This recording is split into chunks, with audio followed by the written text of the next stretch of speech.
नमस्कार, मैं अमन यादव और आप देख रहे हैं वीके न्यूज। किसान आंदोलन में किसानों को ही बदनाम करने की कोशिशों में कई आंदोलनजीवी आगे आए। किसानों के नाम पर अपनी राजनीतिक रोटियां सेकी गई। जितना फायदा उठाया जा सकता था भोले भाले किसानों का उतना फायदा उठाया गया। अपने नाम का खूब चमकाया गया, जिसमें राकेश टिकैत जैसे नेता भी शामिल हैं, जो आए दिन केंद्र को ऐसे धमकाते हैं जैसे अपना तालिबानी शासन चला रहे हो। किसानों के नाम पर कभी वो बीजेपी को वोट देने से इनकार करने के लिए कैंपेन कर रहे होते हैं और यही बात किसानों के संगठन के लिए मुसीबत बन रही है। जी हाँ, दैनिक जागरण की रिपोर्ट के मुताबिक आंदोलन के नेता खुद भी कई गुटों में बट गए हैं। चौधरी ओम प्रकाश चौटाला धरना स्थलों पर पहुंचने लगे हैं। उनका जोरदार स्वागत हो रहा है। राकेश टिकैत उनका स्वागत कर रहे हैं। हालांकि आंदोलन का नेतृत्व कर रहे संयुक्त किसान मोर्चा के नेताओं में राजनीतिक दलों के नेताओं से दूरी बनाए रखने की बात कहते रहे, लेकिन टिकैत उसकी अपेक्षा नहीं कर रहे। गुरनाम चढ़ोनी हरियाणा के किसान संगठनों की तरफ से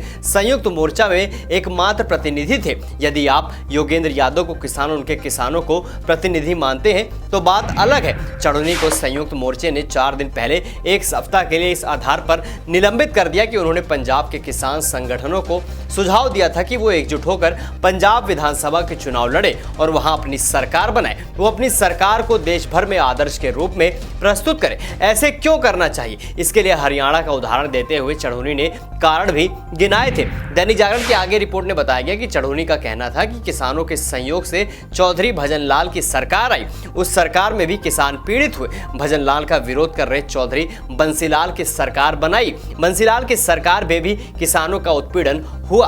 बंसीलाल के बाद चौधरी ओम प्रकाश चौटाला की सरकार बनवाई तो उस सरकार में भी किसानों पर गोलियां चली। संयुक्त किसान मोर्चा के किसी नेता ने चढ़ोनी के तर्कों पर तो कोई जवाब नहीं दिया। उन्हें निलंबित जरूर कर दिया है। इससे हरियाणा के किसान संगठन क्षुब्ध हो गए हैं। उनका कहना है कि संयुक्त किसान मोर्चा के लोग हरियाणा के किसान नेताओं के सुझाव सिरे से खारिज कर देते हैं। ये नहीं चलेगा। उनका आरोप है कि किसान मोर्चा की बैठक में हरियाणा की तरफ से दिए जाने वाले सभी सुझावों को निरस्त कर दिया जाता है।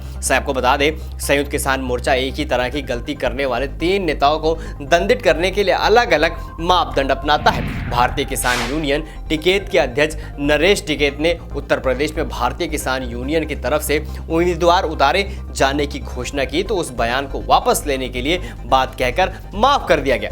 वहीं तो दूसरे किसान नेता रघुवीर सिंह सरावत और योगेंद्र यादव ने भाजपा नेता रहे निर्दलीय विधायक सोमवीर संगवान को योजनाबद्ध रूप से संयुक्त किसान मोर्चे में शामिल करने के लिए बुलाया। इसका विरोध हुआ, लेकिन संयुक्त किसान मोर्चा ने दोनों को निलंबित करने के लिए कमेटी बनाने की बात कह दी। उनका निलंबन आज तक नहीं हुआ है। दिलचस्प यह भी है कि राकेश टिकैत और चढ़ोनी में आपस में भी टकराव है। आंदोलनकारियों को अब लगने लगा है कि उनका टेंट उखड़ सकता है। इसके 2 कारण हैं। पहला तो गुड़ी प्रकाश के साथ बड़ी संख्या में किसान भी आंदोलनकारियों के विरोध में आ रहे हैं। तो कुंडली बॉर्डर पर आंदोलनकारियों द्वारा मार्ग रोकने के लिए विरोध में हेमंत नांदल के नेतृत्व में वहां के आसपास के किसान, ग्रामीण और उद्यमी लामबंद है। टिकरी बॉर्डर पर रास्ता खुलवाने के लिए वहां के उद्यमी गृह मंत्री अमित शाह से मिलने के लिए योजना बना रहे हैं, लेकिन अभी तक कुछ भी साफ नहीं हो पाया है।